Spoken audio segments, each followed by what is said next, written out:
Firing کی اطلاع سننے کے بعد جب بھی پولیس کی ریسپانس ٹیم جگہ پر پہنچتی ہے تو انہیں اکثر کچھ معلوم نہیں ہوتا کہ مجرم کس جگہ پر ہے اور اس کا حلیہ کیا ہے۔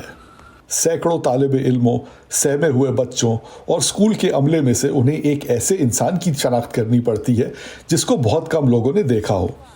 امریکہ کے چند اسکولوں میں نصب کی جانے والی یہ ٹیکنالوجی دیکھنے میں تو عام فائر الارم جیسی معلوم ہوتی ہے، لیکن اس کا مقصد کچھ اور ہے۔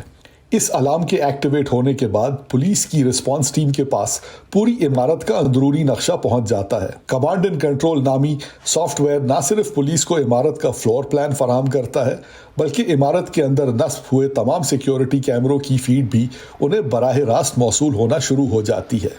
مگر سب سے دلچسپ بات یہ ہے کہ اگر عمارت میں موجود کوئی شخص اپنے سیل فون سے ویڈیو بنانا شروع کر دے تو یہ ویڈیو بھی پولیس تک پہنچائی جا سکتی ہے۔ بلو پوائنٹ کی یہ ٹیکنالوجی عمارت کے نقشے کو سیکیورٹی کیمروں اور عام لوگوں کے سیل فون سے بنائی جانے والی ویڈیو کے ساتھ ملا کر پولیس کو پہنچاتی رہتی ہے، اور جب پولیس کی ٹیکٹیکل یونٹ جگہ پر پہنچتی ہے تو اس کے ہر فرد کو یہ معلوم ہوتا ہے کہ ایکٹیو شوٹر کتنے ہیں، عمارت میں کس جگہ پر ہیں اور ان کا حلیہ کیا ہے۔